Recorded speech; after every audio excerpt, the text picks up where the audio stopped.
Ration card धारकांसाठी 15 जून ही शेवटची तारीख आहे।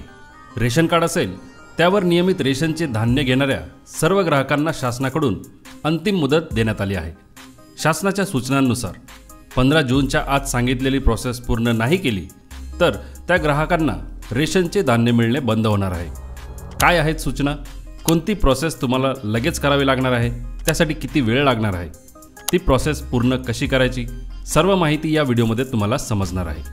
त्यापूर्वी जर आपल्या चॅनलवर नवीन असाल तर सबस्क्राइब करा, बेल आयकॉन प्रेस करून ऑल नोटिफिकेशन सिलेक्ट करा, म्हणजे नवीन व्हिडिओ तुम्हाला लगेच बघता येईल।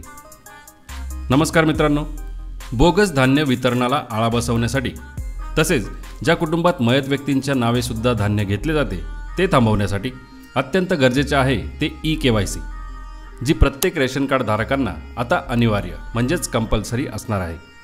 आणि ई-केवायसी जर 15 जूनच्या आत केली नाही तर मात्र लाभार्थ्यांचे रेशन धान्यच बंद होणार आहे।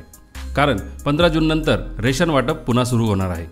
त्यानंतर करायचा प्रयत्न केला तर केवायसी पडताळणीसाठी वेळ लागू शकतो। एकाच वेळी केवायसी पडताळणी आणि रेशन वाटप हे एकत्र शक्य होणार नसल्याने शासनाकडून ग्राहकांना आता आवाहन करण्यात आले आहे।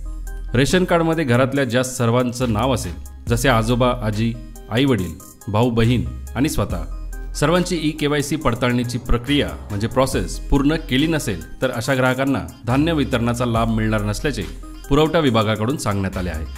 म्हणून आता प्रत्येक रेशन कार्ड धारकाला ई-केवायसी करणे बंधनकारक म्हणजेच कंपल्सरी असणार आहे। मित्रांनो, याबाबत एप्रिल 2024 मध्ये केंद्र सरकारने पुरवठा विभागाच्या तहसील स्तरावरच्या कार्यालयांना कुटुंबनिहाय रेशन कार्डमधील सर्व लाभार्थ्यांची ई-केवायसी पडताळणी करण्याचे आणि ते मे महिना संपेपर्यंत सर्व प्रोसेस पूर्ण करण्याचेही निर्देश दिले होते। पण लोकसभा निवडणूक आल्यामुळे हे सर्व कामं मागे पडले। म्हणून आता प्रत्येक रेशन कार्ड धारकाने रेशन कार्डमध्ये नाव असलेल्या प्रत्येकाची ई-केवायसी 15 जूनपर्यंत पूर्ण करायची आहे। ई-केवायसी कशी करायची? मित्रांनो, यासाठी तुम्हाला तुमच्या परिसरातल्या स्वस्त धान्य दुकानात जाऊन ई-पॉस डिजिटल मशीनच्या सहाय्याने ई-केवायसी पूर्ण करता येणार आहे। त्यासाठी गरज आहे ती फक्त तुमच्या आधार कार्ड नंबरची। ई-पॉसमध्ये तुमचा आधार नंबर सीडिंग केला की ई-केवायसी पूर्ण होते। त्यामुळे घरातल्या ज्या सर्वांचे नाव रेशन कार्डमध्ये आहे त्या सर्वांचा आधार नंबर सीडिंग यासाठी आवश्यक असेल। मित्रांनो, ही प्रोसेस फक्त काही सेकंदांची आहे, खूप वेळ लागत नाही। लक्षात ठेवा, घरातल्या ज्या सदस्यांची ई-केवायसी झाली असेल त्यांच्याच नावावर धान्य मिळू शकणार आहे। त्याचप्रमाणे स्थलांतरित कुटुंबांना देखील ते सध्या जिथे राहत आहेत त्या परिसरातील स्वस्त धान्य दुकानात जाऊन म्हणजे रेशन दुकानात जाऊन ई-केवायसी पडताळणीची प्रोसेस पूर्ण करता येणार आहे। आता ही ई-केवायसी का गरजेची आहे? तर मित्रांनो, धान्य वितरणामध्ये पारदर्शकता यावी या एका महत्त्वाच्या उद्देशासाठी ई-केवायसी गरजेची आहे।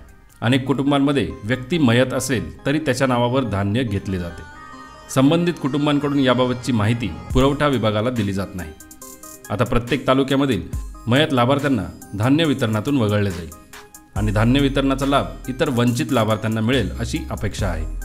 तर मित्रांनो, जर तुमच्याकडे रेशन कार्ड आहे पण तुम्ही ई-केवायसी केलेली नाही किंवा काही सदस्यांची ई-केवायसी बाकी असेल तर ती आजच तुमच्या रेशन दुकानावर जाऊन आधार नंबरचा वापर करून पूर्ण करून घ्या। आणि जर तुम्हाला नवीन रेशन कार्डसाठी ऑनलाईन अर्ज करायचा असेल तर हा व्हिडिओ नक्की बघा। धन्यवाद मित्रांनो, जय हिंद, जय महाराष्ट्र।